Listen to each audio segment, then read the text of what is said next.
we have to start off with one man weave. A lot of stuff going on around the NBA right now. One of the best topics or most talked about things is the Trae Young situation. And I've told y'all for the last, I don't know how many episodes, that trade season is my favorite time of the year because I love the player movement. I love the rumors and just hearing how teams feel about each player in the NBA and the value, I think helps us to kind of gain some perspective on what to expect in the offseason and free agency. Sham Sharania tweeted, Atlanta Hawks star Trae Young and his agents Aaron Mintz, Drew Morrison, and Austin Brown are working with the franchise on a trade.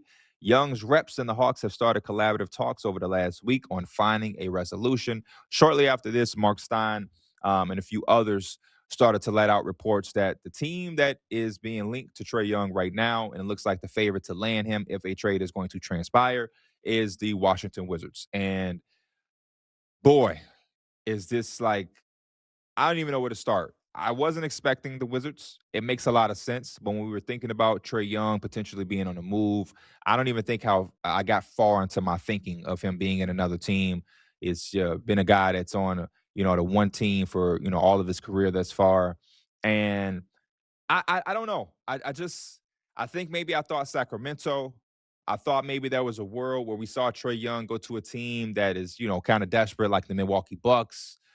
Maybe the Minnesota Timberwolves figured out a way to get into that mix. But the Wizards I actually love, and that's why I'm kind of, don't know where I want to attack this. Number one, it surprises me. But number two, and more importantly, I really like this idea for the Washington Wizards, who have, I must say, over the last few years have, made a complete 180 change as far as front office and the moves and the direction. I've loved everything about their rebuild over the last few years. And I think this would be another move that would, make me feel even more better about the direction of this team.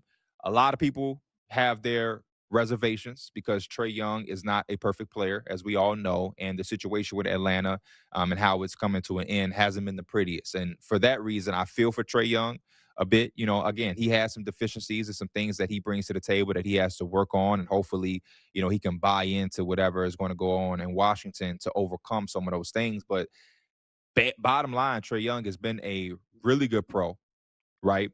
He has had playoff success and he's had high level playoff success. And for the Washington Wizards, you're able to buy into a player of this talent at a very low cost, to the point where there's rumors that the Hawks are kind of trying to figure out if they're going to have to attach draft capital to get this trade to be completed. And so if you're buying in on Trae Young at that low of value, and not only are you getting him at that low price, you're getting him in a situation where his back is against the wall, essentially, because he has to buy in.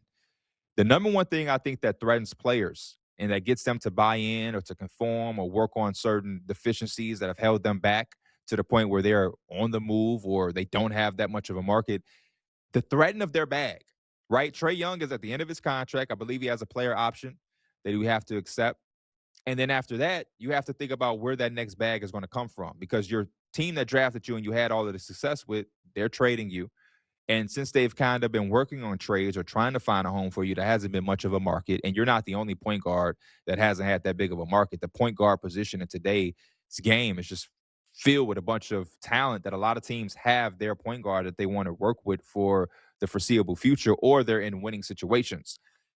Free agency is just not a thing that exists today because a lot of teams with all of the apron rules and implications just don't have the money to absorb a $30-40 million player on the open market. And a lot of teams that do have the money, they're in a rebuilding phase that are not necessarily trying to use that money for a player in the stage of their rebuild. So if you don't really have that market, how do you know you're going to get their bag? And so what that does is, when you don't have that many suitors and that one suitor does appear, you kind of got to work with what they have and buy into the situation that they're trying to build in order to make them happy to extend you and give you the money that you're looking for. So I love when teams buy low at this point. And let's just be honest, the Washington Wizards have not really had many avenues like this to acquire a talent of Trae Young's level. And again, we can sit up here and talk about all of the negatives with Trae Young's game, some of the holes in his games, but he is a supreme talented point guard who, again, has seen high level success in the NBA. And I think a fresh start will be nice for him. I think, breath of fresh air, some young energy, and a new founded role with new expectations. The Atlanta Hawks, I thought, in their era with Trae Young, kind of had some fool's gold when they made that Eastern Conference run because we knew it was going to be hard for them to top that and for them to get back. But it put them in a situation where they had these expectations of not only reaching that level again, but trying to surpass it.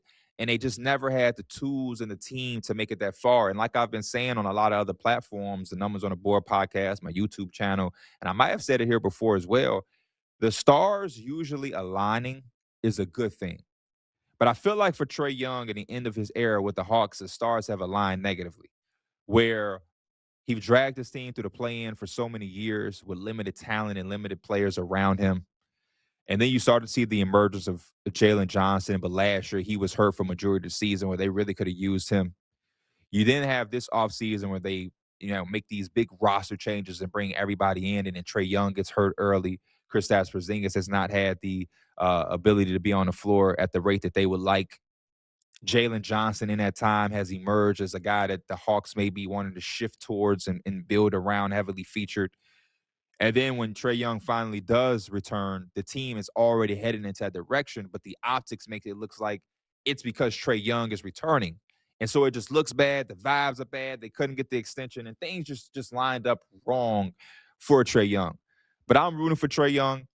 I'm rooting for this situation to pan out favorable for him, and I hope that the Hawks are able to walk away in a favorable position as well. I love win-win trades, but I see a guy who once had, the city of Atlanta in the palm of his hands and was really carrying that city and his organization, and I just hate to see it in this way. So, Trae Young, we rooting for you. Atlanta, we want y'all to be able to get some things back in return as well to help y'all in the next transitional period and the next era of the Atlanta Hawks. Because when this marriage was providing and producing wins and playoff moments, even as a Knicks fan, I can admit it was a sight to see and I enjoyed it. Other news around the NBA that I want to get to before we close out the one-man weave block. Kevin Durant got his get back, as we call it, against his former team, the Phoenix Suns. He had the game-winning shot the other night, and he ended this presser, or not ended the presser, but in his presser, he said that Phoenix was a place I didn't want to leave, and my first time kind of being kicked out of a place. I felt like I had been scapegoated for issues we had as a team last year. So, yeah, it felt good to hit a game-winning shot. I don't want to make this too deep. I just want to say that I appreciate guys like Kevin Durant who speak candidly, who tell the truth, and are just genuine. We got so many players under the PR and the media training where they kind of go up there and they sweep these things to the side. I think that is extremely dope when a player lets us know the truth. Hey, that is my former team. I do feel like I was scapegoated. I do feel like I was done wrong. It is in the past, but it does feel good to get my revenge.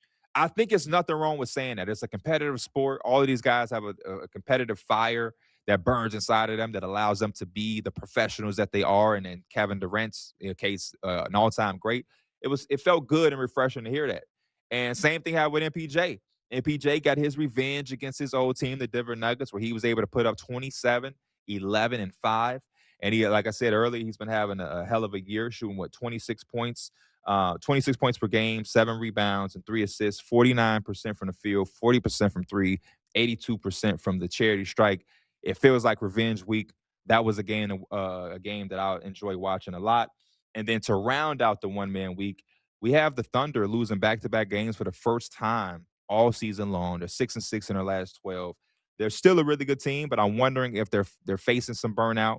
I'm wondering if the push for that record kind of soured some of that for them and kind of, put too much pressure on them.